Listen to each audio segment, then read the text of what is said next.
Hi అందరికీ నమస్తే, నేను మీ శాలిని. మీరు చూస్తున్నారు ఎస్ఆర్కే టీవీ.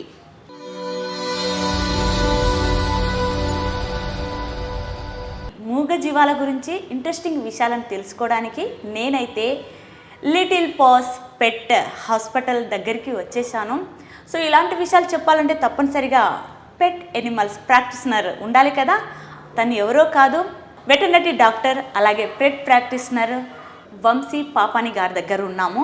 సో ఆ డాక్టర్ గారిని అడిగి మూగ జీవాలు, అదేనండి పెట్ ఎనిమల్స్ ఉంటాయి కదా, వాటి గురించి ఇంట్రెస్టింగ్ విషయాలను అడిగి తెలుసుకుందాం. చలో మరి ఆలస్యం చేయకుండా అడిగేద్దాము. నమస్తే డాక్టర్ గారు. డాక్టర్ గారు ఎలా ఉన్నారు? డాక్టర్ గారు, నేను ఇక్కడ రావడానికి కారణం ఏంటంటే ఎంతో ప్రేమతో సాదుకునే ఎనిమల్స్, జంతువులు ఉంటాయి కదా, వాటి గురించి కొన్ని డౌట్స్ ఉన్నాయి. చాలా అంటే కొన్ని కాదు, చాలా ఉన్నాయి. వాటిని ఎలా చదువుకోవాలి, వాటి ఫీలింగ్స్ ఎలా ఉంటాయి, అవన్నీ కొన్ని చాలా నాకు ఒక్కదానికి కాదు చాలామందికి డౌట్స్ ఉంటాయి. సో అవన్నీ విషయాలు క్లారిఫై చేసుకోవడానికి నేనైతే మీ హాస్పిటల్కి వచ్చేసాను. డాక్టర్ గారు, అందరి ఇంట్లో కావాలంటే అందరికీ దరిదాపులు ఉండేదంటే కుక్కలు మనుషులను ఏదంటే వాసనతోటి పసిగడతాయి అంటారు. అది ఎంతవరకు నిజం అంటారు? డాగ్స్లో ఏంటంటే వాసన శక్తి అనేది చాలా పవర్ఫుల్గా ఉంటుందండి. అయితే మనము మనిషిని ఏంటంటే మనం చూసి గుర్తుపడతాం, పోలికలతో గుర్తుపడతాం. ఈ డాగ్స్ ఎలా అంటే మన దగ్గర నుంచి వచ్చే స్మెల్ నుంచి గుర్తుపడతాయి అన్నట్టు. అందుకే ఏంటంటే చాలా డాగ్స్ ఏంటంటే కొన్ని కళ్ళు లేని డాగ్స్ కూడా ఒక ఇంట్లో తిరుగుతున్నప్పుడు వాటి sensory organs other than eyes వేరే సెన్సరీ ఆర్గన్స్ అనేది చాలా సూక్ష్మంగా పనిచేస్తూ ఉంటాయి. సో ఏంటంటే డాగ్స్ అనేది మనిషిని ఒక కళ్ళతోనే కాదండి, వాటి వినికిడి శక్తి మరియు వాటి వాసన చూసే దానివల్ల కూడా అది మనుషుల్ని గుర్తుపడుతూ ఉంటాయి. మరి కోపాన్ని కూడా చాలా ప్రవర్తిస్తుంటాయి. కోపాన్ని అంటే వాటికి నచ్చకపోయినా, వాటికి ఏదైనా బాధ కలిగినా, సంథింగ్ ఎవరైనా కొట్టినా కానీ కోపాన్ని అయితే బాగా చూపిస్తాయి. అంటే వాటికి అర్థమవుతుందా ఎందుకు అవి కోపాన్ని చూపిస్తుంటాయి? తెలియని వ్యక్తిని కావచ్చు, తర్వాత సంథింగ్ ఏదైనా బాధ కలిగినప్పుడు కావచ్చు. చాలా వరకు డాగ్స్ వాటికి ఏదైనా సెల్ఫ్ డిఫెన్స్లోనే అవి రియాక్ట్ అవుతాయి తప్ప కావాలని ఒకరి మీద ఇరిటబిలిటీతో రియాక్ట్ అవ్వడం అనేది చాలా తక్కువ. ఒకవేళ అలాంటి కండిషన్ ఉంది అంటే అది మెడికల్ కండిషన్ అయి ఉండొచ్చు. రేబిడ్ ఇన్ఫెక్షన్ ఉండే రేబిడ్ డాగ్స్లో ఏంటంటే అవి మామూలు ఇరిటబిలిటీతో అవి ఫైనల్ స్టేజెస్లో ఇన్ఫెక్షన్ ఫైనల్ స్టేజెస్లో కరుస్తూ ఉంటాయి. సో అది కాకుండా normal dogs, normal healthy dogs, normal అవి ఇరిటేషన్ చూపిస్తున్నాయి, లేకపోతే అవి ఒక మనిషి మీద అటాక్ చేస్తున్నాయి, వాటి మీద కోపం చూపిస్తున్నాయి అంటే దాదాపుగా అది ఏంటంటే సెల్ఫ్ డిఫెన్స్లోనే చూపిస్తాయి తప్ప అది మనం వాటితో ఎలా రియాక్ట్ అవుతామో సో అది రెసిప్రొకేషన్ చేస్తాయి తప్ప అవి మనుషుల్ని నార్మల్గా కరవటం అనేది జరగదు అసలు. అది ఏదైనా సరే మనం పెంచుకొని పిల్లి కావచ్చు, కుక్క కావచ్చు, ఎవ్రీథింగ్. ఈ మధ్యలో చాలా మంది కుందేలు పెంచుకుంటున్నారు, చిలుకలు అంటే ప్యారెట్స్ పెంచుకుంటున్నారు. ఏదైనా వాటి యొక్క సిచ్యువేషన్ బట్టి అవి కోపాన్ని ప్రదర్శిస్తాయి తప్ప రియాక్షన్ మనం యాక్షన్ టు రియాక్షన్ అంతే. అది వాటికి ఏంటంటే రెస్పాన్స్ అంతే. మనం వాటి వల్ల ఎట్లా ప్రవర్తిస్తామో అవి మన వల్ల కూడా అలాగే ప్రవర్తిస్తాయి. ప్రేమను కూడా ఎంతో హుందాగా ప్రవర్తిస్తుంటాయి. ప్రేమను ఎట్లా అంటే మాట వినగానే, అంటే తను ఎవరు ఎక్కువ అంటే ప్యాంపర్ చేస్తారో వాళ్ళ మాట వినగానే ఎంతో ఆతృతగా ఎంత దూరంలో ఉన్నా కానీ ఎగిరి మరి వాళ్ళ మీదకి వెళ్తుంటాయి. తన మనిషి ఎట్లా అని తెలుసుకుంటాయి అవి. అంటే ఈ డాగ్స్లో ఏంటంటే మేడం ఇది చాలా అన్కండిషనల్ లవ్ ఉంటుంది వాటిలో. ఈ అన్కండిషనల్ లవ్ అంటే అవి మనతో ఏమో ఎక్స్పెక్ట్ చేసి అవి లవ్ చేయండి. ఒకవేళ మనం ఏదైనా దానికి ఇస్తే ఫైన్, కానీ అవి మన మీద ఏంటంటే అన్కండిషనల్ లవ్ చూపిస్తాయి. మనం ఎలాంటి ఎక్స్పెక్టేషన్ లేకుండా మనం చూస్తే చాలు వాటి ఆనందపడుతుంటాయి. మనం ఏ పనిలో ఉన్నా కూడా ఒక్కోసారి మనం చూస్తూ గడుపుతాయి అవి. సో డాగ్స్ ఎందుకంటే నేను పర్సనల్గా నాకు పెట్స్ ఉన్నాయి. సో అవి మా పెట్స్ కూడా ఏంటంటే నేను ఏదైనా బిజీగా ఉండి ఏదైనా వర్క్ చేసుకుంటున్నా కూడా అలా చూస్తూనే అవి గడిపేస్తూ ఉంటాయి. మనం వాటికి వెళ్ళి చూసి కొంచెం చిన్న రియాక్షన్ ఇచ్చినా కూడా ఎంతో హ్యాపీగా ఫీల్ అవుతూ ఉంటాయి. ప్లస్ ఇంకోటి అంటే వీటికి మనకి ఒక ఎథనిక్ కనెక్షన్స్ అనేవి ఉంటాయి డాగ్స్కి మనకి. ఇప్పుడు మనం ఇంట్లోకి వెళ్ళి మనం ఇంటికి వెళ్ళడానికి ఒక 10 to 5 minutes ముందు, ఇప్పుడు నేను 5th floorలో ఉంటానండి, నేను సెల్లర్లో కార్ పార్క్ చేయగానే ఇంట్లో ఉన్న డాగ్స్కి అవి అలర్ట్ అయిపోతూ ఉంటాయి. ఇవి ఒక ఎథనిక్ కనెక్షన్స్ కూడా చాలా డాగ్స్తో ఉంటాయి అన్నట్టు. సో అవి అలా అలర్ట్ అయిపోతాయి. నేను డోర్ తీయడానికి ముందే డోర్ దగ్గర వెయిట్ చేస్తూ ఉంటాయి. సో డాగ్స్ అనేటివి వాటి ఆ sensory organs, sense of smell కానీ ఈ నాయిస్ కానీ వీటిని అంత సూక్ష్మంగా పట్టేస్తాయి అన్నట్టు. ఏ యజమాని అయితే కొన్ని రోజులు వాటికి కనబడకుండా ఉంటే, అంటే ఎటైనా ఊరికి పోయినప్పుడు ఉంటే వాటి సిచ్యువేషన్ ఎలా ఉంటుంది?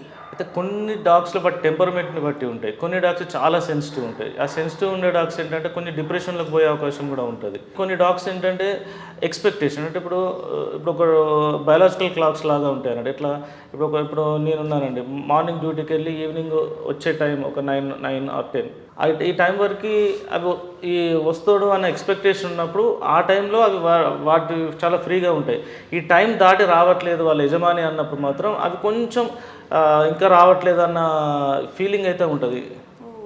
సో అది ఇంకా 2 రోజులు రాలేదు, 3 రోజులు రాలేదు. కొన్ని డాగ్స్ అయితే అసలు ఫీడింగ్ తినకుండా ఉండే డాగ్స్ కూడా ఉంటాయి. ఇప్పుడు మనం న్యూస్లో కూడా చూస్తున్నాం, ఇప్పుడు రతన్ టాటా గారి వాళ్ళ డాగ్ కూడా అతను చనిపోయాడు అని తెలిసిన తర్వాత అది కొన్ని రోజులు ఫుడ్ కూడా తినలేదు అంటారు. ఇప్పుడు సుశాంత్ సింగ్ రాథోడ్ వాళ్ళ డాగ్ పెట్ కూడా అసలు సమ్ డేస్ టుగెదర్ అది ఫుడ్ మానేసింది. సో ఏంటంటే ఇవి ఆ ఎథనిక్ బాండ్ అండ్ కనెక్షన్ అనేది అంత స్ట్రాంగ్గా ఉంటుంది పెట్ డాగ్స్కి అండ్ ఓనర్స్కి. వాటి ప్రవర్తన ఎలా ఉంటుంది? ప్రవర్తన అంటే ఇంట్లో యజమాని లేడు కానీ ఇంట్లో పర్సన్స్ ఉంటారు కదా, అవునవును. సో వాటితోటి అవి బిహేవియర్ ఎలా చేస్తుంటాయి? అంటే యాక్చువల్ ఓనర్ మీకు ఇంటికి లేనప్పుడు సమ్ ఫుడ్ తినకపోవటము, ఇప్పుడు ప్యాంపరింగ్కి రెస్పాండ్ కాకపోవటం ఇంట్లో. అంటే ఇప్పుడు ఈక్వల్ టైప్ ఆఫ్ ఇప్పుడు ఇంట్లో ఒక 4 members ఉన్నారండి, ఈక్వల్ టైప్ ఆఫ్ కనెక్షన్స్ ఉన్నప్పుడు కొంతవరకు అవి డైవర్ట్ అవుతాయి. సో ఎక్కువ ప్రేమించే వ్యక్తి, ఎక్కువగా ఎవరితోనైతే ఎక్కువ గడిపే వ్యక్తి కొన్ని రోజులు అది కనపడకుండా పోతే ఆటోమేటిక్గా అవి డిప్రెషన్స్కి గురే అవకాశాలు చాలా ఉంటాయి. సో అట్లా డిప్రెషన్కి అప్పుడు మన కొంచెం యాంగ్షియస్ బిహేవియర్స్ ఉంటాయి. అలాంటప్పుడు మనం ఏంటంటే వాటికి కూడా మనం ట్రీట్మెంట్ ఇస్తాం అన్నట్టు వాటికి కూడా. సో మనం ఇంట్లో దానికి అవైలబుల్ ఉన్న పర్సన్ ఎక్కువ ప్యాంపర్ చేయమని చెప్తాము. కొంచెం యాంగ్జైటీ తగ్గడానికి కొంచెం మెడికేషన్స్ కూడా ఉంటాయి మనకి. కొన్ని కంపెనీస్లో యాంగ్జోకేర్ టాబ్లెట్స్ అని ఉంటాయి, కాంపోర్ట్ అని. ఇట్లా మనము యాంగ్షియస్ బిహేవియర్ తగ్గడానికి కూడా ఉంటాయి. మన ఇండియాలో ఎన్ని రకాల బ్రీడ్స్ ఉన్నాయి? అందులో ఏ బ్రీడ్స్ మనుషులకు చాలా అటాచ్ అవుతుంటాయి?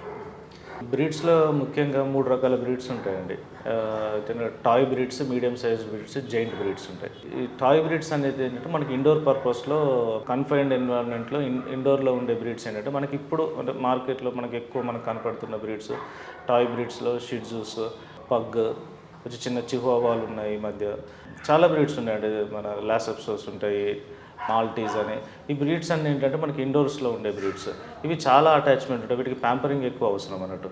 ఇంకా నెక్స్ట్ వచ్చి మ్యాక్సీ బ్రీడ్స్ అంటారు. మ్యాక్సీలో మనకి ఎక్కువ ఈ గార్డింగ్ పర్పస్ ఉంటాయి, అంటే మనకి ఇంట్లో సెక్యూరిటీ పర్పస్ పెట్టుకునే డాగ్స్. దీంట్లో బెల్జియన్ మెల్నాయిస్లని, డాబర్మ్యాన్స్, మన జర్మన్ షెపర్డ్స్, ఇవన్నీ ఏంటంటే మనకి సెక్యూరిటీ పర్పస్ పెట్టుకునే బ్రీడ్స్. మ్యాక్సీ బ్రీడ్లోనే కంపానియన్ బ్రీడ్స్ ఉంటాయి, అంటే మనకి తోడుగా ఉండే బ్రీడ్స్, అంటే ల్యాబ్రడార్స్, గోల్డెన్ రిట్రీవర్స్. ఇవేంటంటే మనకి ఒక మనిషికి ఇంకో మనిషిలాగా తోడుగా ఉంటాయి. ఒక మాట మాట్లాడలేవనే కానీ ఆల్మోస్ట్ ఒకటి ట్రైనింగ్ ఇస్తే చాలా పనులు చేస్తాయి అన్నట్టు.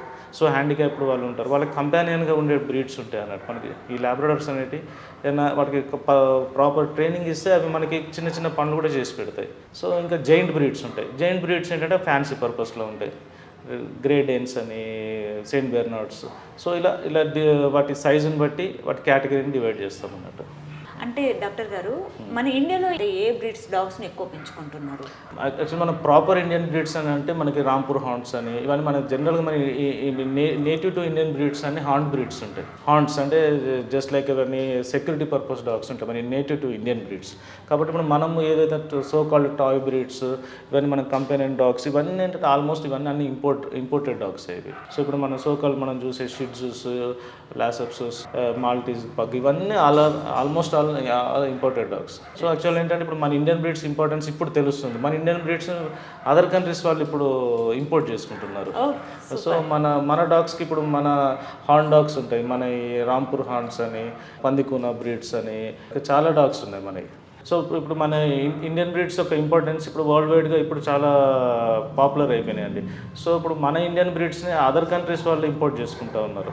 సో లైక్ రాంపూర్ హార్న్ బ్రీడ్స్లో ఎక్సలెంట్ బ్రీడ్ అంటే రాంపూర్ హార్న్ అండి. సో అవి కూడా ఇప్పుడు అదర్ కంట్రీస్లో చాలా ఎక్స్పోర్ట్ అవుతున్నాయి. ఈవెన్ అవి కొన్ని స్మగ్లింగ్ కూడా జరుగుతున్నాయి మన ఇండియన్ డాగ్స్ బయట కంట్రీస్కి. ఓ, స్మగ్లింగ్. ఎస్. అంటే ఎందుకు అట్లా అంటే కానీ మన డాక్టర్స్ ఎందుకు అయితే మన ఇండియన్ బ్రీడ్స్కి ఏంటంటే ఈ టెరిటరీ మెయింటెనెన్స్ అనేది చాలా వైడ్గా ఉంటుంది. ఇప్పుడు ఒక ఫారెన్లో ఉండే ఒక ఫారెన్ బ్రీడ్ కనుక ఒక 5-10 ఇయర్స్ ఎస్టేట్ని అది కాపాడగలుగుతాం. మన ఇండియన్ బ్రీడ్స్కి ఉన్న గ్రేట్నెస్ ఏంటంటే అది టెరిటరీ చాలా వ్యాస్ట్ ఏరియా ఉన్న టెరిటరీని కూడా అది గార్డ్ చేయగలుగుతాయి అన్నట్టు. మన ఇండియన్ బ్రీడ్స్లో ఆ సత్తా ఉంటుంది. సో వాళ్ళు ఏంటంటే ఇప్పుడు సమ్ హండ్రెడ్స్ ఆఫ్ ఎకర్స్ ఎస్టేట్స్ని కూడా 1 or 2 డాగ్స్తో మెయింటైన్ చేయగలిగే సత్తా మన ఇండియన్ బ్రీడ్స్కి ఉంది. సో మన ఇండియన్ బ్రీడ్స్ని ఇప్పుడు అదర్ కంట్రీస్కి ఆ విషయంలో ఆ ఇంపార్టెన్స్ ఉండటం వల్ల మన ఇండియన్ బ్రీడ్స్ని బయట ఎక్కువ డిమాండ్ ఎక్కువ పెరిగింది ఈ మధ్య. మన దగ్గర బ్రీడింగ్ చేయాల్సిన అవసరం కూడా లేదు, మన దగ్గర పాపులేషన్ కూడా చాలా ఉంది. సో ఇంకోటి అంటే మీరు అనుకునే ఇప్పుడు లోకల్గా అవైలబుల్ ఈ మాంగ్రెల్ బ్రీడ్స్ కాకుండా స్పెసిఫైడ్ బ్రీడ్స్ ఉన్నాయి. అంటే కన్నీ అని అవి మన తమిళనాడు జనరల్గా ఏంటంటే ఈ హార్న్ డాగ్స్ అన్నీ ఎక్కువ మనకు తమిళనాడు అండ్ సౌత్ ఇండియాలో కాన్సన్ట్రేట్ అయి ఉంటాయి.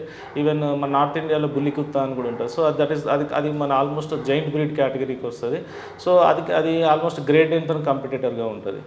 జస్ట్ తమిళనాడు బెల్ట్లో మనకి ఎక్కువ మన ఇండియన్ హార్న్ డాగ్స్ అనేవి చాలా పాపులర్ అన్నట్టు మన సౌత్ ఇండియాలో.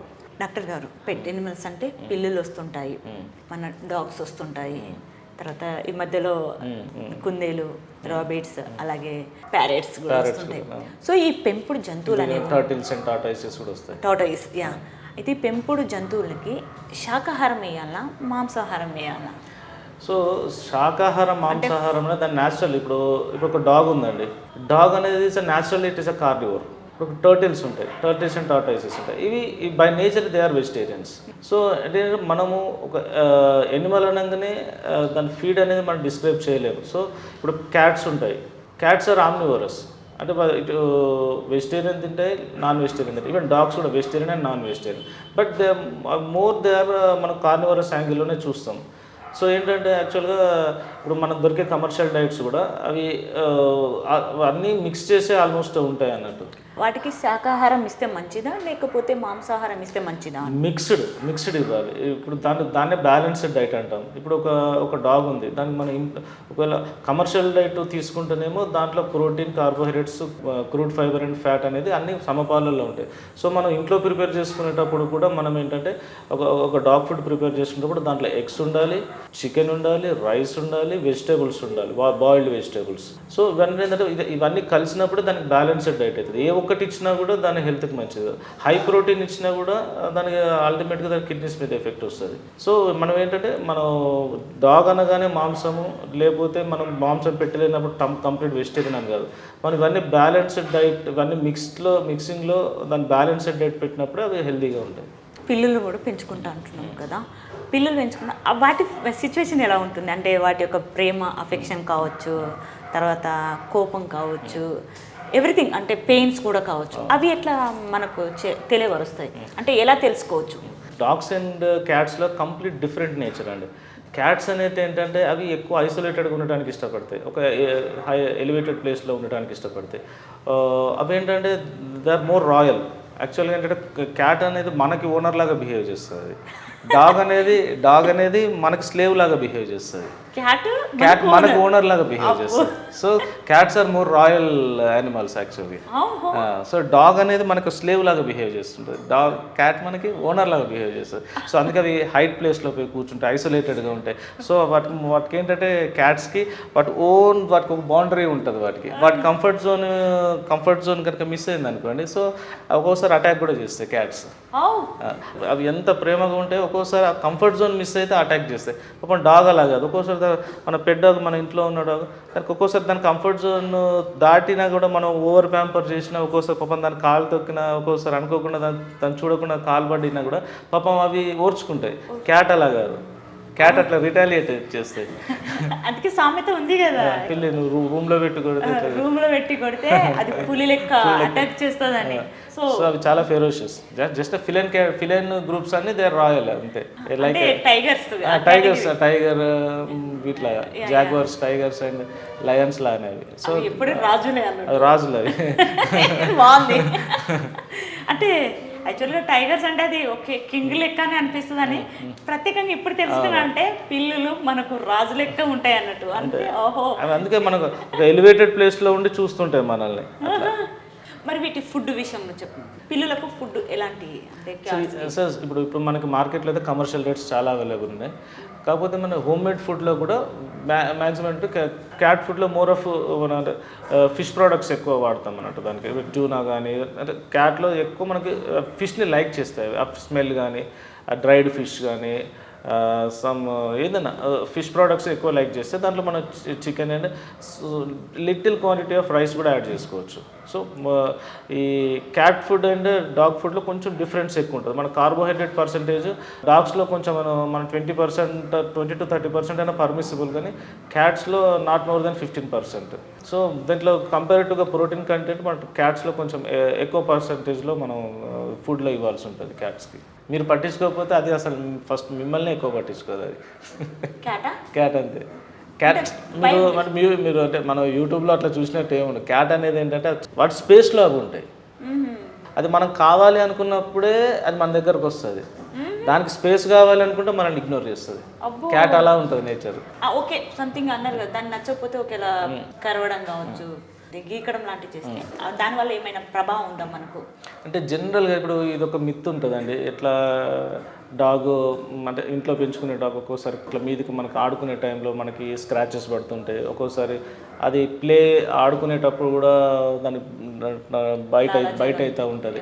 సో యాక్చువల్గా ఏంటంటే మేడం, దాదాపుగా మనకు ఇంట్లో ఉండే పెట్ డాగ్స్తో మనకి ఎలాంటి ప్రాబ్లమ్స్ ఏమి ఉండవు. అంటే ఇప్పుడు మనకి ఏదో ఇన్స్టాలో బయట మన సోషల్ మీడియాలో చూసినట్టు అట్లాంటి ప్రాబ్లమ్స్ ఏమి ఉండవు దాదాపుగా. కాకపోతే ఏంటంటే మన ఇంట్లో పెంచుకునే డాగ్స్కి ప్రాపర్ డీవార్మింగ్ చేసుకోవాలి, ప్రాపర్ వ్యాక్సినేషన్స్ చేసుకోవాలి. మనకు వచ్చే మ్యాక్సిమం మనకు వచ్చే ఇష్యూస్ అన్నీ వాటి నుంచి కొన్ని డాగ్స్ అండ్ క్యాట్స్ నుంచి హ్యూమన్స్కి వచ్చే కొన్ని వామ్స్ ఉంటాయి. సో మనం ఆ విషయంలో కొంచెం జాగ్రత్తగా ఉండాలి. సో మనం ప్రాపర్ డీవార్మింగ్ చేసుకొని ప్రాపర్ వ్యాక్సినేషన్ చేసుకున్నప్పుడు డాగ్స్తో కానీ క్యాట్స్తో కానీ ఆ బైట్స్ వల్ల వచ్చే ప్రాబ్లం ఏముండదు, వాటి స్క్రాచెస్ వల్ల వచ్చే ప్రాబ్లమ్స్ ఎలాంటి ప్రాబ్లమ్స్ ఉండవు. సో మనం మీ పెట్స్ని అడాప్ట్ చేసుకునేటప్పుడు ఇలాంటి అపోహలు అవసరం లేదండి. మనిషికి గాయమైనప్పుడు కుక్క కావచ్చు, పిల్లులు కావచ్చు, సంథింగ్ ఎనీ మంకీస్ కావచ్చు, అవి మన ఒక పుండును నాకితే ర్యాబిస్ వస్తుంది అంటారు. అది ఎంతవరకు నిజం? యాక్చువల్గా రేబీస్ అనేది మన హెల్తీగా ఇప్పుడు మనతో ఆడుకునే డాగ్ మన ఇంట్లో ఉంది, పెట్ డాగ్ ఉంది. సో నార్మల్గా దాని లాలాజలంలో రేబీస్ అనేది ఉండదు. ఎందుకంటే dogs are not reservoir host. అంటే రిజర్వాయర్ హోస్ట్ అంటే ఏంటంటే వైరస్ని దాని ఒంట్లో పెట్టుకొని అది హెల్తీ, దాని వైరస్ దానికి ఇన్ఫెక్ట్ కాకుండా వేరే వాళ్ళకి స్ప్రెడ్ చేసే గుణం డాగ్కి ఉండదండి. ఒకవేళ దానికి రేబీస్ వ్యాధి కనుక ఉంటే అది ఎక్స్ప్రెస్ చేస్తుంది. అది లోపల దాచుకొని అది ఒక రిజర్వాయర్ హోస్ట్ లాగా బిహేవ్ చేసి వైరస్ని బయటకు ఇవ్వటం అనేది ఉండదు. సో అన్లెస్ రేబిడ్ సిమ్టమ్స్ ఉండి కరుస్తేనే మనకి రేబీస్ వ్యాధి వచ్చే అవకాశాలు ఉంటాయి. అంతే తప్ప అది హెల్తీగా ఉండి మనకి దాని బయటతో మనకి రేబీస్ వ్యాప్తి చేసే అవకాశాలు చాలా తక్కువ అండి. సో మనం fresh cuts and fresh wounds ఉన్నాయి అనుకోండి మనకి, సో సాధ్యమైనంత వరకు మన ప్రివెంటివ్గా దాన్ని నాకే అవకాశం ఇవ్వకపోవటమే బెటర్ అండి. కానీ నాకుతో ఏమన్నా అవుతుందా అంటే దాదాపుగా అది మంచిగా ఉండి దానికి అన్లెస్ దానికి రేబీస్ ఇన్ఫెక్షన్ లేకపోతే మనకి ఎలాంటి ప్రాబ్లం ఏమి ఉండదు. నార్మల్ కుక్క కరిచింది అనుకో, వ్యాక్సినేషన్ ఎట్లా వేసుకోవాలి? అయితే దీన్ని 2 రకాల వ్యాక్సిన్స్ ఉంటాయండి. ఒకటేమో బయటికి ముందు, అంటే మనం ఒక జనరల్గా ఏంటంటే మన ఇంట్లో ఒక డాగ్ ఉంది అనుకోండి, మనం ప్రివెంటివ్ వ్యాక్సినేషన్ చేసుకుంటేనే బెటర్ అండి. ప్రివెంటివ్ వ్యాక్సినేషన్ అంటే మనం నార్మల్ వ్యాక్సినేషన్ అంటే మనం ఫస్ట్ ఒక వ్యాక్సిన్ వేసుకొని బూస్టర్ వేసుకున్న తర్వాత 21 డేస్కి బూస్టర్ వేసుకొని ఎవ్రీ ఇయర్ మనం వ్యాక్సినేషన్ రిపీట్ చేసుకోవటం అనేది అదొక నార్మల్ వ్యాక్సినేషన్ పద్ధతి. ఒక బయట తర్వాత వేసుకోవడం అనేది దాన్ని పోస్ట్ బైట్ వ్యాక్సినేషన్ అంటారు. పోస్ట్ బైట్ వ్యాక్సినేషన్ అనేది దానికి ఒక షెడ్యూల్ అనేది ఉంటుంది. మన డాక్టర్ గారి దగ్గరికి వెళ్తే దానికి పోస్ట్ బైట్ వ్యాక్సినేషన్ షెడ్యూల్ ఇస్తారు. అది ఎలా ఉంటుందంటే 0, 3, 7, 14, 28 అట్లా ఒక షెడ్యూల్ ప్రకారం వేసి ఆ 5 డోసెస్ ఆఫ్ వ్యాక్సిన్ వేసుకుని మన 3 months తర్వాత 90 days తర్వాత కూడా ఫైనల్ డోసేజ్ వేసుకుంటే ఇది పోస్ట్ బైట్ వ్యాక్సినేషన్ అంటారు. సో మనము ఒకవేళ మనకి రేబిడ్ డాగ్ కనుక బైట్ అయితే మాత్రం ఇమ్మీడియట్గా సేమ్ డేనే మన వ్యాక్సినేషన్స్కి వెళ్ళాలండి. సో ఈ మధ్య మనకు కొంచెం మార్కెట్లో కొన్ని ఇమ్యూనోగ్లోబులిన్స్ అని కూడా వచ్చాయి. సో డాగ్ బైట్ సైట్లోనే మనకు ఆ ఇంజెక్షన్ కూడా ఇస్తూ ఉంటారు. సో ఏంటంటే అలాంగ్ విత్ వ్యాక్సినేషన్ ఇమ్యూనోగ్లోబులిన్స్ కూడా వేసుకుంటే ఇంకా ప్రొటెక్షన్ అనేది చాలా బాగుంటుంది. ఏమైనా పథ్యం లాంటి పాటించాలా? అంటే పథ్యం గురించి అదే that is not proved actually. So ప్రికాషనరీగా ఉంటే బెటర్ అని నా ఉద్దేశం. దట్స్ మై పర్సనల్ ఓకే, అంటే ఇప్పుడు ఒక పర్సన్ని డాగ్, అది మన ఇంట్లో డాగ్స్ కావచ్చు, అవుట్ ఆఫ్ డాగ్స్ కావచ్చు, అవి కరిచినప్పుడు వ్యాక్సినేషన్ వేసుకుంటుంటాం. సమ్ డేస్ ఉంటాయి కదా వాటికి, యాక్షన్ ఇన్ని యాక్షన్ అని ఉంటుంది. అప్పుడు ఆ వ్యాక్సినేషన్ వేస్తున్నప్పుడు పథ్యం లాంటివి పాటించవచ్చా? పథ్యం అంటే ఇప్పుడు జనరల్గా చాలామంది అడిగేది అంటే పథ్యం అంటే వాళ్ళ యాంగిల్లో అడిగేది అంటే లిక్కర్ తీసుకోవచ్చు అని అడుగుతూ ఉంటారు. జనరల్గా ఏంటంటే లిక్కర్ అంటే వాళ్ళ యాంగిల్లో అడిగేది అదే, లిక్కర్ తీసుకోవచ్చా లేకపోతే నాన్ వెజ్ తినొచ్చా అని అడుగుతారు. సో నాన్ వెజ్కి ఎప్పుడు ప్రాబ్లం ఏమి ఉండదండి. ఇంకా నాన్ వెజ్ అనేది అసలు ప్రోటీన్ డైట్. ప్రోటీన్ డైట్ తీసుకున్నప్పుడు ఇంకా మనకి బాడీలో ఇంకా మనకి ఇమ్యూనిటీ ఇంకా మనకి ఫాస్ట్గా డెవలప్ అవ్వడానికి ఉపయోగపడుతుంది. సో జనరల్గా ఏంటంటే మన నాన్ వెజ్తో ఎలాంటి ఇబ్బంది ఏమి ఉండదు. సరే ఆల్కహాల్ అనేది ఏంటంటే దాన్ని ప్రివెంట్ చేస్తేనే బెటర్ అండి. ఇంట్లో పెంచే పిల్లులు ఉండొచ్చు, డాగ్స్ ఉండవచ్చు. అయితే వీటి వల్ల ప్రభావం ఏముంటుంది? పిల్లుల వల్ల కావచ్చు, కుక్కల వల్ల ప్రభావం మన ఇంట్లో. సో మనకు పెట్ వల్ల ఏంటంటే మనకి పాజిటివ్ ఎన్వైరన్మెంటే క్రియేట్ అవుతుంది. సో ఇంట్లో పెట్ ఉండటం వల్ల మనకి రెగ్యులర్ మన వర్క్ బర్డెన్ నుంచి మనం చాలా వరకు ఉపశమనం పొందే అవకాశం ఉంటుంది. సో పెట్ ఉన్న ఫ్యామిలీ ఎప్పుడైనా లైవ్లీగా ఉంటుందండి. కామన్గా ఈ ర్యాబిస్ అనేది కాకుండా ఇంకా వేరే ఏమైనా హెల్త్ ఇష్యూస్ వస్తాయా? జనరల్గా ఏంటంటే మనకి డాగ్స్ వల్ల వచ్చేటి ఏంటంటే వామ్ ఇన్ఫెస్టేషన్ అనేది చాలా కొంచెం థ్రెటనింగ్ ఉంటుంది. సో మనం ప్రాపర్ డివార్మింగ్ చేసుకుంటే మనకి డాగ్స్ వల్ల ఈ వామ్ ఇన్ఫెస్టేషన్స్ అనేవి రాకుండా ఉంటాయి. సో వామ్స్లో కూడా చాలా రకాలు ఉంటాయి. ఇప్పుడు దీంట్లో కొన్ని టేప్ వామ్స్ ఉంటాయి. దాంట్లో టేప్ వామ్స్ ఏంటంటే ఒక్కోసారి మన సర్క్యులేషన్లోకి మన బాడీలోకి ఎంటర్ అయిపోయిన తర్వాత ఒక్కోసారి మన సర్క్యులేషన్లోకి ఎంటర్ అయిపోయి అది ఒక్కోసారి బ్రెయిన్లో, లివర్లో కూడా లాడ్జ్ అయ్యి అక్కడ హైడ్రేటెడ్ సిస్టమ్ ఫామ్ అవుతాయి. సో ఇది లైఫ్ థ్రెటనింగ్ ఉంటుందండి. సో ఏంటంటే మనకి అది చాలా రేర్గా జరుగుద్ది, కానీ జరిగే అవకాశం కూడా ఉంటుంది. కాబట్టి మనం ఇంట్లో పెంచుకునే పెట్ డాగ్కి ప్రాపర్ డివార్మింగ్ చేసుకుంటే మనకి ఇలాంటి ఇబ్బందులు రాకుండా మనకు చూసుకోవచ్చు. డివార్మింగ్ అంటే నట్టల నివారణ మందులు. ఓకే ఓకే, నట్టల నివారణ మందులు ఓకే ఓకే, తప్పనిసరిగా అవి వేసుకోవాలి. వేసుకుంటే ఎటువంటి ప్రాబ్లం అనేది మెయిన్ లైఫ్ థ్రెటనింగ్ అవే. డాగ్స్తో మెయిన్గా వచ్చేది అంటే సిస్ట్ ఫార్మేషన్ ఇన్ అవర్ ఆర్గాన్స్లో వస్తూ ఉంటాయి. ఒక్కోసారి ఏంటంటే బ్రెయిన్లో కూడా సిస్ట్లు ఫామ్ అవుతూ ఉంటాయి. సో మనం ఏంటంటే మెయిన్ మనకి ప్రికాషన్ తీసుకోవాల్సింది మన వామ్స్ గురించి. డాక్టర్ గారు, కుక్కల గురించి మాట్లాడుకున్నాం, అలాగే పిల్లల గురించి మాట్లాడుకున్నాము. కుందేలు గురించి చెప్పండి డాక్టర్. యాక్చువల్గా కుందేళ్ళు పెట్ యానిమల్స్గా పెట్టుకునే పర్సంటేజ్ చాలా తక్కువ అండి. కొన్ని కమ్యూనిటీస్ వాళ్ళు కూడా కుందేళ్ళు పెంచుకుంటూ ఉంటారు. జనరల్గా కుందేళ్ళకి మనం జనరల్గా ఇప్పుడు మన వ్యాక్సినేషన్స్ అనేవి మనకు మార్కెట్లో అయితే పెద్దగా అవైలబుల్ లేవు. సో కమర్షియల్ ర్యాబిట్ ఫార్మ్స్లో వ్యాక్సిన్స్ వేస్తూ ఉంటారు. సో మనం పెట్స్గా పెట్టుకున్నప్పుడు మన కుందేల్లో మనం తీసుకోవాల్సిన మెయిన్ జాగ్రత్త ఏంటంటే, ఈ కుందేల్లో ఏంటంటే ఈ లోవర్ టీత్ ఉంటాయి కదండి, టీత్ అనేది కంటిన్యూస్ గ్రోత్ ఉంటుంది. కంటిన్యూస్ కాబట్టి ఏంటంటే మనం ఈ టీత్ ట్రిమ్మింగ్ అనేది రెగ్యులర్గా చేసుకోవాలి కుందేళ్ళల్లో. ఈ టీత్ ఒకటి ఉంది మనకి. మన ఇండోర్ పెట్స్, ఇండోర్లో పెంచుకునే ర్యాబిట్స్లో ఏంటంటే మన నెయిల్ గ్రోత్ కూడా చాలా ర్యాపిడ్గా ఉంటుంది. కాబట్టి ఏంటంటే మనం టీత్ ట్రిమ్మింగ్ అంటే నెయిల్ ట్రిమ్మింగ్ అనేది రెగ్యులర్గా చేసుకోవాలి కుందేళ్ళల్లో. ఇంకోటి కుందేల్లో ఏంటంటే కొంచెం కాప్రోఫేజీ హ్యాబిట్ ఉంటుంది. అంటే దాని నేచర్ ఏంటంటే ఒక్కోసారి ఫీడింగ్ తీసుకున్న తర్వాత డెఫికేట్ చేస్తాయి. మోషన్ పోయిన తర్వాత అవి మళ్ళీ తింటాయి అవి. సో ఇది న్యాచురల్. ఇది చాలామంది ఏంటంటే పెంచుకునే వాళ్ళు అవి తెలియక ఏ రోజుకి ఆ రోజు మోషన్ క్లీన్ చేసేస్తూ ఉంటారు. సో ఇదేంటంటే ఫస్ట్ ఒకసారి ఫుడ్ తిన్న తర్వాత అవి అవన్నీ వెజిటేరియన్సే కాబట్టి ఏంటంటే సెల్యులర్స్ డైజెషన్ అనేది ఒకసారి లోపల 50% డైజెషన్ అవుతుంది. అది రిటర్న్ మళ్ళీ బయటకు వచ్చినాక మళ్ళీ సెకండ్ టైం తిన్నప్పుడే దాని న్యూట్రియంట్స్ అనేది దాని బాడీకి అబ్జర్వ్ అవుతాయి. సో ఏంటంటే మనం జనరల్గా ఇంట్లో పెంచుకునే వాళ్ళు ఏంటంటే ఈ మోషన్ ఏదైతే దానికి లిటర్ బాక్సెస్ పెడతామో అది రెగ్యులర్గా ఎవ్రీ డే తీయకుండా దాన్ని ఒక 2-3 డేస్ అట్లా ఉంచి దానికి రొటేషన్ వైజ్గా తీసుకుంటే బెటర్ అన్నట్టు. ఓహో, మరి ఇప్పుడు మీరు ఇదేంటి టీత్ను అండ్ నెయిల్స్ని కట్ చేయాలని, ట్రిమ్మింగ్ చేయాలంటారు. మరి ఫారెస్ట్లో ఉండేవి ఉంటాయి కదా. యాక్చువల్గా ఫారెస్ట్లో ఉండేవి ఏంటంటే అవి దాదాపుగా అవి నట్స్, కొంచెం హార్డ్ ఆబ్జెక్ట్స్ని అవి కొరికి తింటూ ఉంటాయి. సో న్యాచురల్గా వాటి టీత్ అనేది ఫైలింగ్ అయిపోతుంది. ఓహో, సో ఇంట్లో పెంచుకొని తప్పనిసరిగా ట్రిమ్మింగ్ అనేది చేయాలి.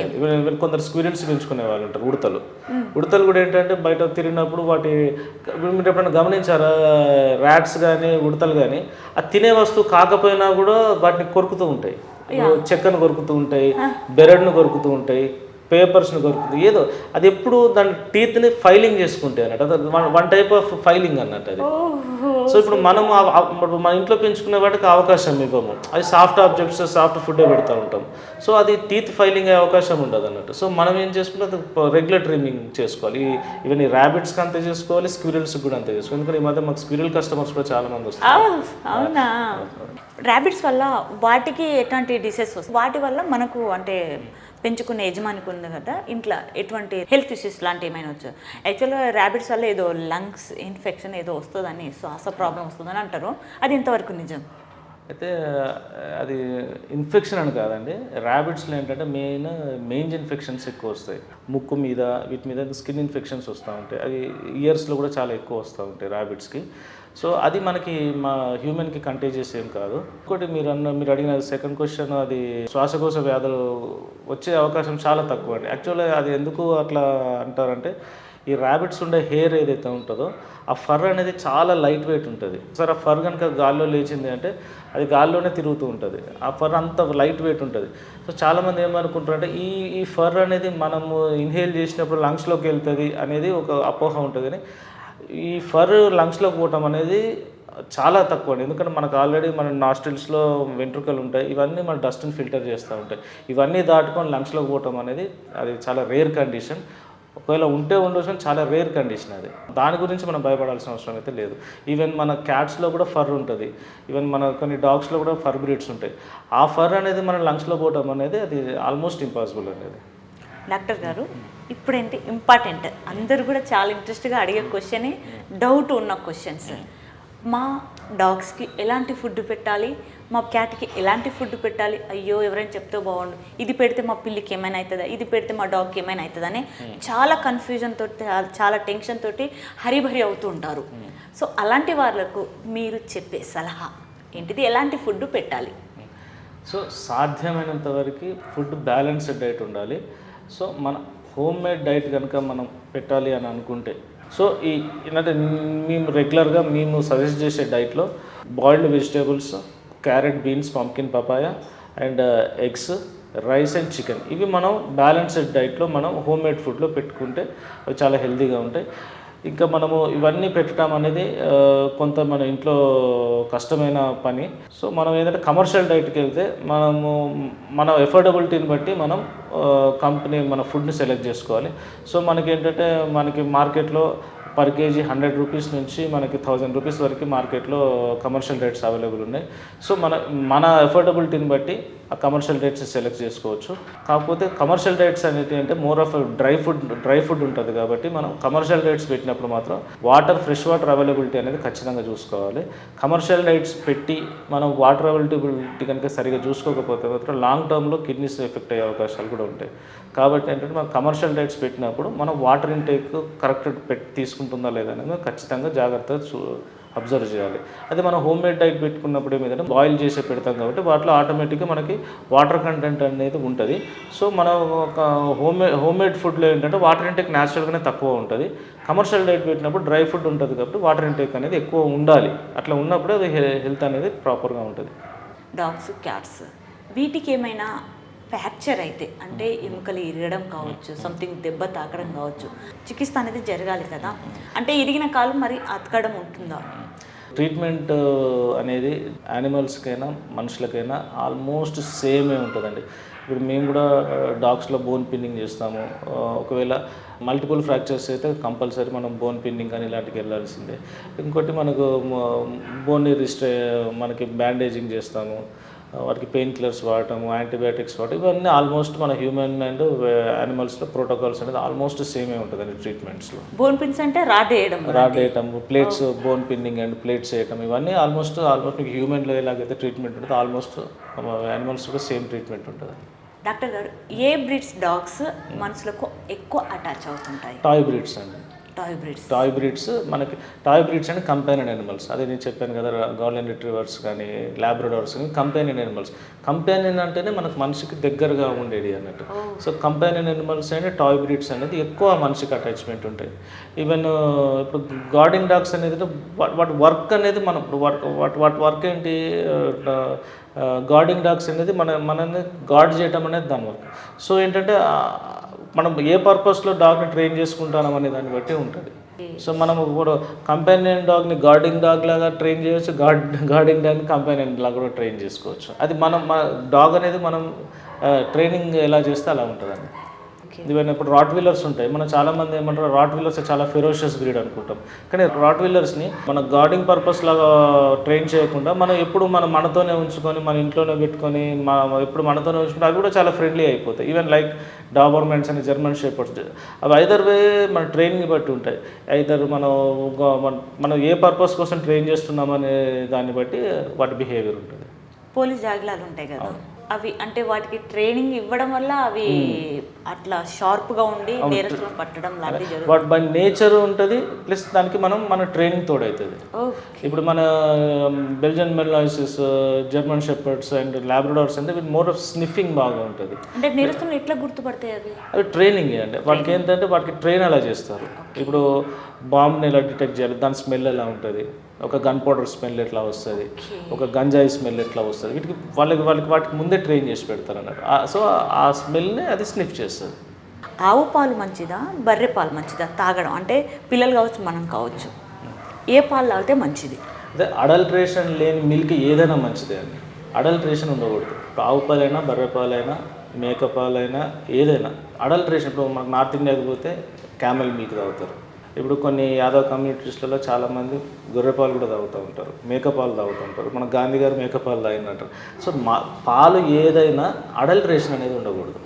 అడల్ట్రేషన్ లేకపోతే ఏ పాలైనా మంచిదే. సో కల్తీ అనేది లేకపోతే ఏ పాలైనా మంచిదండి. కాకపోతే ఏంటంటే మోర్ దెన్ 40 years పర్సన్ ఉన్నాడు అనుకోండి, కొంచెం ఫ్యాట్ తక్కువ తీసుకుంటే మంచిది. సో సో ఏ ఏజ్ వారైనా తీసుకోగలిగే పాలు ఏంటంటే కౌ మిల్క్. జనరల్గా మిల్క్ అనేది మన చిన్నప్పుడే మన మిల్క్ని మిల్క్ ప్రోటీన్ అనేది లాక్టోజ్ అనేది మిల్క్ ప్రోటీన్. ఆ మిల్క్ ప్రోటీన్ డైజెస్ట్ చేయాలి అంటే లాక్టేజ్ అనే ఎంజైమ్ కావాలి మనకి. సో లాక్టేజ్ అనే ఎంజైమ్ మన చిన్న పిల్లల్లో చిన్న ఏజ్లోనే ఉంటుంది. సో మనం ఏంటంటే మనకి కొంత ఏజ్ వచ్చిన తర్వాత, అంటే ఒక పర్సన్కి ఒక 15 years దాటిన తర్వాత మన బాడీలో స్వతహాగా లాక్టేజ్ అనే ఎంజైమ్ తయారు కావడం అనేది తగ్గిపోతూ ఉంటుంది. సో మనకేంటంటే 15 years దాటిన తర్వాత మన మిల్క్ అనేది తీసుకోకపోవటమే మంచిది. సో దానివల్ల ఏంటంటే లాక్టోజ్ ఇంటాలరెన్స్ వస్తూ ఉంటుంది. అంటే ఆ ప్రోటీన్ డైజెస్ట్ చేయగలిగే ఆ ఎంజైమ్ మనకు ఉండదు. డాగ్స్లో కూడా అంతే. సో ఒక 6 months దాటిన డాగ్కి మనం మిల్క్ అనేది పెట్టకపోతేనే బెటర్ అన్నట్టు. దానివల్ల ఏం లేదంటే ఆ మిల్క్ ప్రోటీన్ డైజెషన్ అవ్వదు. సో ఆ మిల్క్ ప్రోటీన్ వల్ల ఆ ఇంటాలరెన్స్ వస్తుంది. దానివల్ల గ్యాస్ట్రిక్ ప్రాబ్లమ్స్ వచ్చే అవకాశం ఉంటుంది. ఒక్కోసారి ఆ మిల్క్ వల్ల కూడా స్కిన్ ఇన్ఫెక్షన్స్ వచ్చే అవకాశం ఉంటుంది.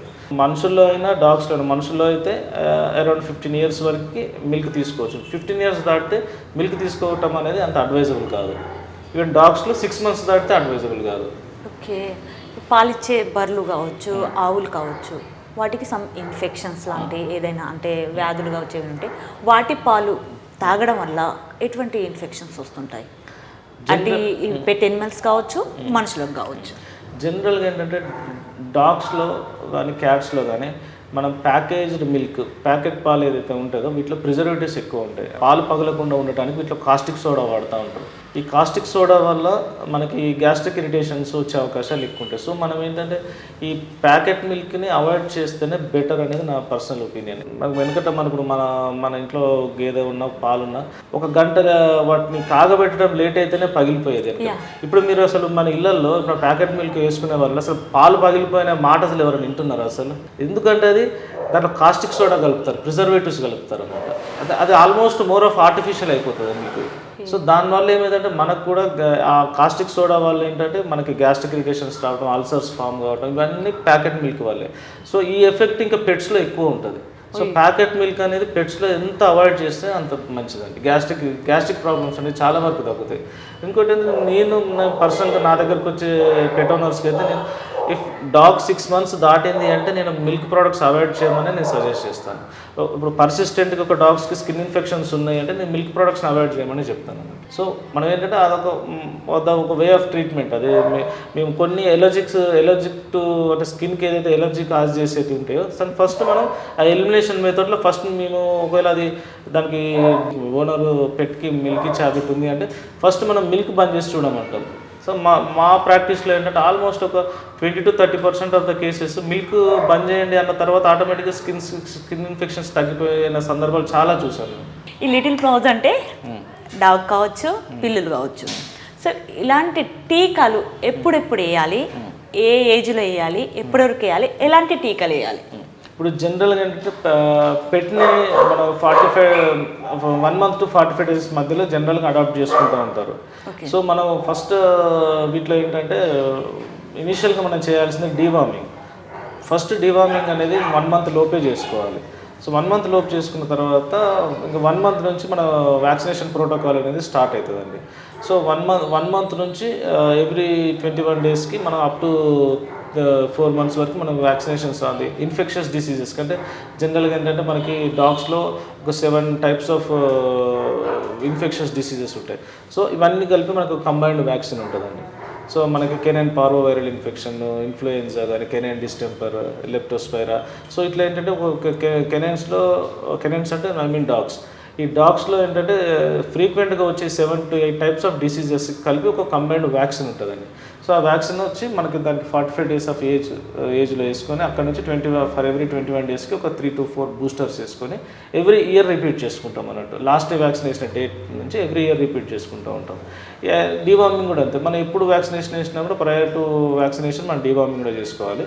ప్లస్ వ్యాక్సినేషన్ అనేది ఎవ్రీ ఇయర్ రిపీట్ చేసుకుంటాం కాబట్టి డీవార్మింగ్ అనేది for every 3 months to 3 to 4 months compulsory deworming అనేది రిపీట్ చేసుకోవాలి. ఎందుకంటే మన డాగ్స్ ఇంకోటి డైలీ వాకింగ్ చేయించే హ్యాబిట్ ఉన్న డాగ్స్ ఉంటాయి కదా, అవి ఏంటంటే జనరల్గా అవి వాటికి నేచర్ ఏంటంటే ఎప్పుడు బయటకు వాకింగ్ చేయించినప్పుడు ఆ ప్రిమిసెస్ని స్నిఫ్ చేసుకుంటూ వెళ్ళి మోషన్ కానీ యూరిన్ కానీ చేస్తూ ఉంటాయి. సో అలాంటి వాటికి ఏంటంటే వామ్స్ని ఎక్కువ పికప్ చేసుకునే అవకాశాలు ఉంటాయి. సో మనం రెగ్యులర్గా వాకింగ్కి తీసుకుపోయే డాగ్స్కి మాత్రం ఖచ్చితంగా ఎవ్రీ 3 monthsకి స్ట్రింజెంట్గా వ్యాక్సినేషన్ ప్రోటోకాల్ అనేది డీవార్మింగ్ ప్రోటోకాల్ అనేది కంపల్సరీ మెయింటైన్ చేయాలి. అది కూడా రొటేషనల్ డీవార్మింగ్ ఉంటుంది. సో మనం ఒక డీవార్మింగ్ ఒక ప్రోడక్ట్ వాడుతున్నామంటే ఆ పర్టికులర్ ప్రోడక్ట్తో అన్ని వామ్స్ పోవు. కాబట్టి ఏంటంటే మన దీంట్లో రొటేషనల్ డీవార్మింగ్ అని ఉంటుంది. మన డీవార్మింగ్ కూడా చేంజ్ చేసుకుంటూ ఉండాలి 3 monthsకి ఒకటి. సో దానివల్ల ఏంటంటే ఆల్రౌండ్ డీవార్మింగ్ అనేది జరుగుతుంది. కాబట్టి మనం ఇంట్లో ఉండే పెట్స్కి మోర్ దెన్ 1 year ఉన్న పెట్స్కి 6 monthsకి ఒకసారి డీవార్మింగ్ చేసుకున్న పెద్దగా ఇబ్బంది ఏమి ఉండదు. ఎందుకంటే వాటికి మన వామ్స్ని పికప్ చేసుకునే అవకాశం తక్కువ ఇండోర్లో ఉండే పెట్స్కి. సో అవుట్డోర్లో వాకింగ్ చేసే పెట్స్కి మాత్రం కంపల్సరీ రెగ్యులర్ డీవార్మింగ్ అనేది చాలా అవసరం. క్యాట్ కూడా అంతే. జనరల్ క్యాట్స్ మనం వాకింగ్కి వెళ్ళవు. కాకపోతే ఏంటంటే క్యాట్ ఇండోర్లో ఉండటం తక్కువ.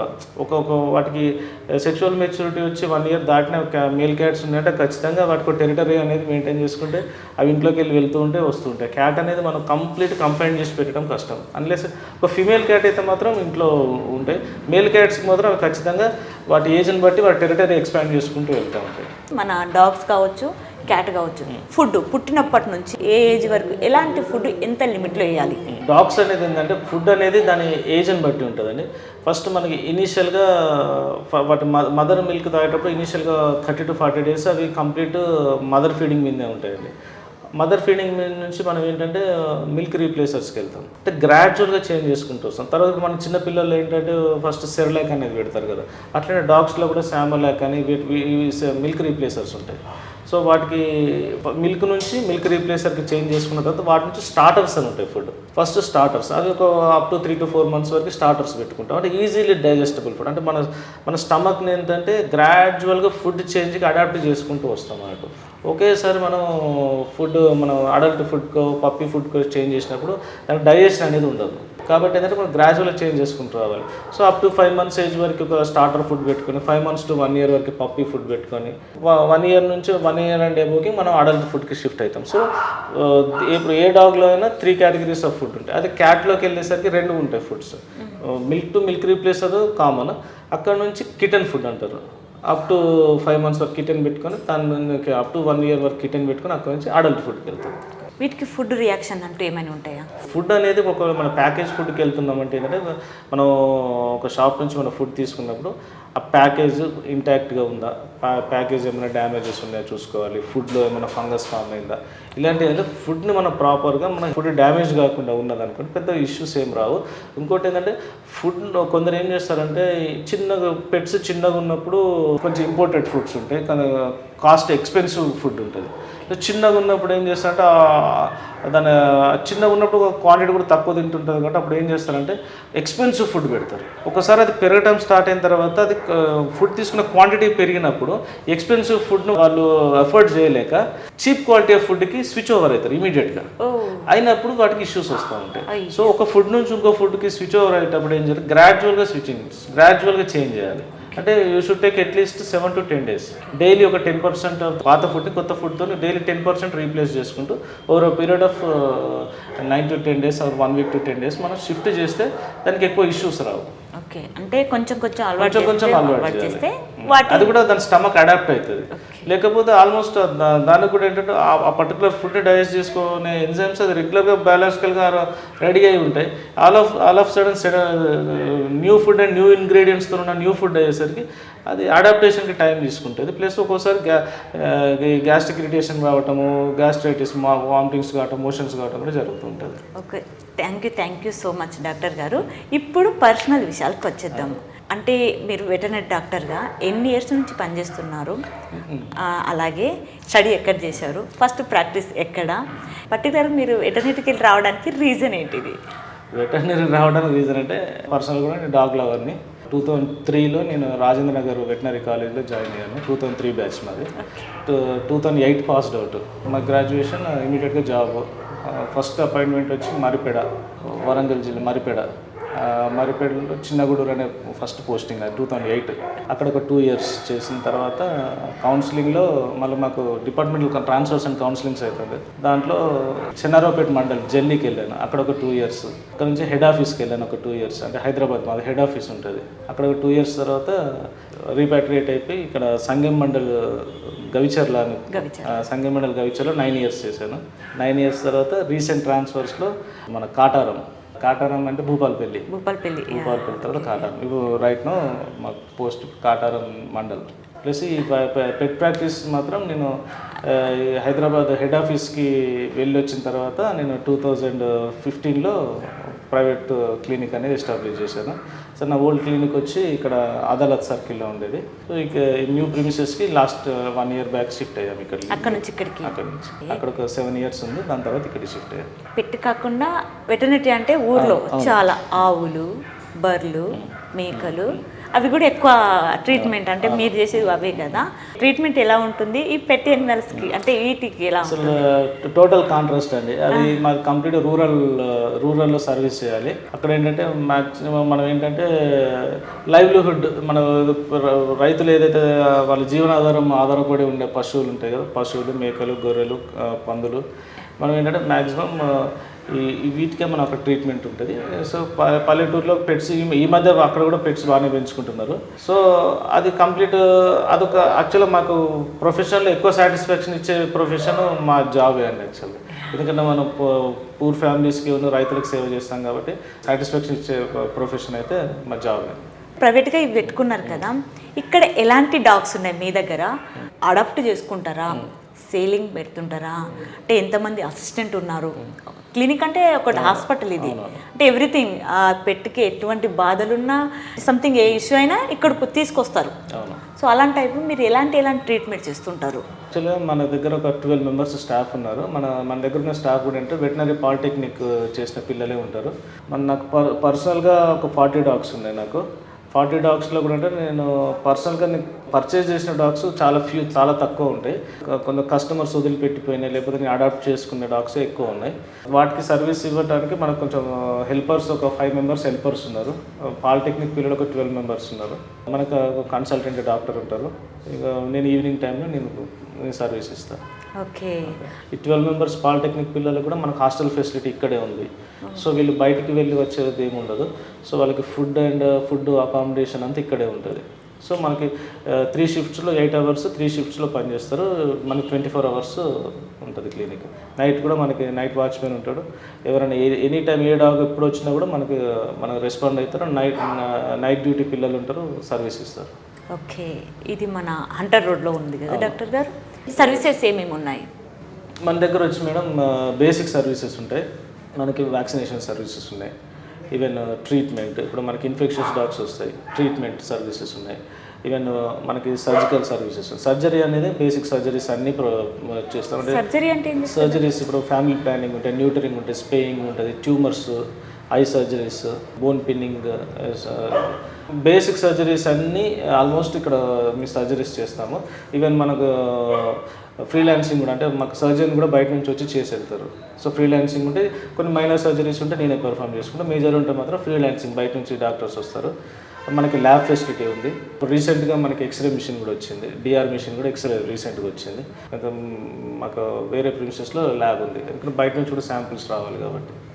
ప్లస్ మనకి స్టోర్ ఫెసిలిటీ ఉంది. ఇక్కడ మన దగ్గర మెయిన్ కూడా మనకి మంత్స్ టుగెదర్ పెట్టడానికి కూడా మన దగ్గర బోర్డింగ్ ఫెసిలిటీస్ ఉన్నాయి.